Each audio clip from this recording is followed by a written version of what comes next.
Je ne sais pas, au juste, dit l'homme, complètement dérouté à nouveau. Il croyait visiblement que K voulait plaisanter. Aussi eût-il sans doute préféré revenir complètement sur son ancienne réponse par crainte d'une nouvelle brévue. Mais devant le regard impertinent de K, il se contenta de dire « En ce qui me concerne, j'ai produit des documents. » « Vous n'avez pas l'air de croire que je suis accusé, dit K. « Oh si, monsieur, bien sûr, fit l'homme en s'effaçant légèrement sur le côté. Mais sa réponse témoignait de plus de crainte que de foi. « Vous ne me croyez pas ?» demanda K. Et inconsciemment provoqué à ce geste par l'humilité de l'homme, il le saisit par le bras comme pour l'obliger à croire. Il ne voulait pas lui faire de mal et ne l'avait touché que très légèrement.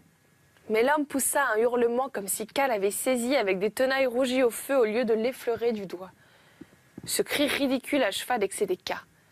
Si on ne croyait pas qu'il était accusé, c'était tant mieux après tout. Peut-être même l'homme le tenait-il pour un juge. En guise d'adieu, il le serra plus fort, le repoussa jusque sur le banc et s'en alla dehors. Il lui semblait bien ne pas s'être trompé. Il ne voulait pas aller plus loin.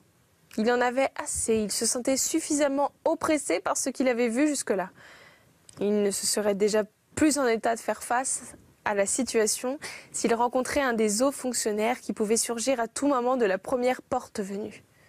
Il avait ses propres affaires. K n'avait même pas envie de contredire.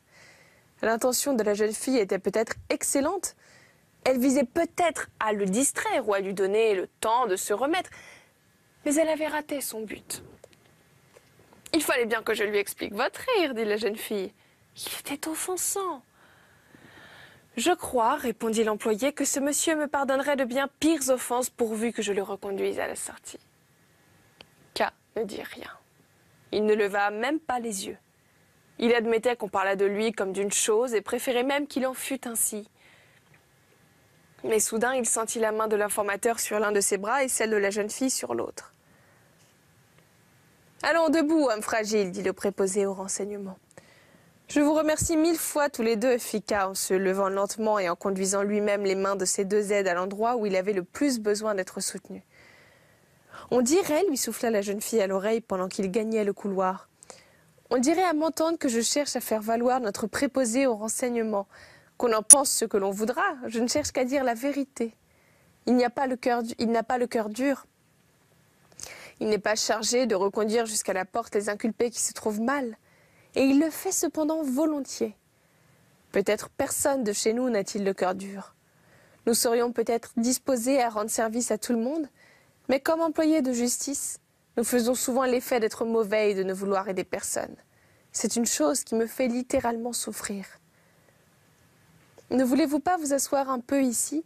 demanda le préposé au renseignement.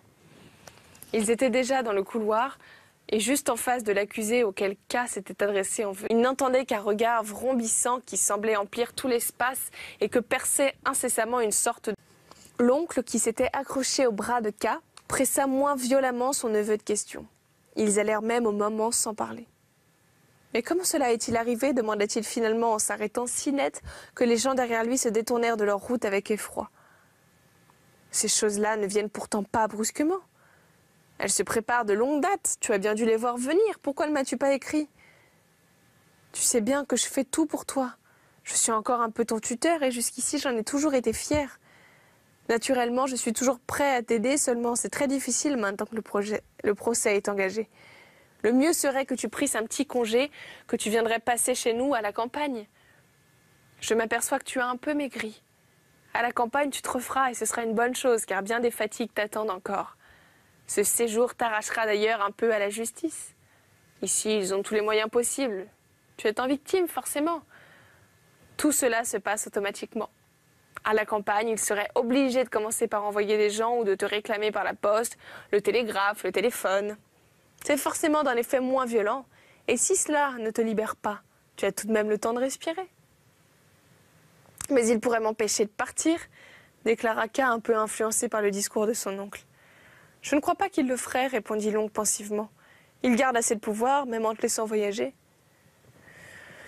Je pensais, dit K en prenant son oncle sous le bras pour l'empêcher de s'arrêter, que tu accorderais à cette histoire encore moins d'importance que moi. Mais je vois que tu la prends encore plus mal. Joseph, Joseph, s'écria l'oncle en cherchant à se dégager pour pouvoir s'arrêter.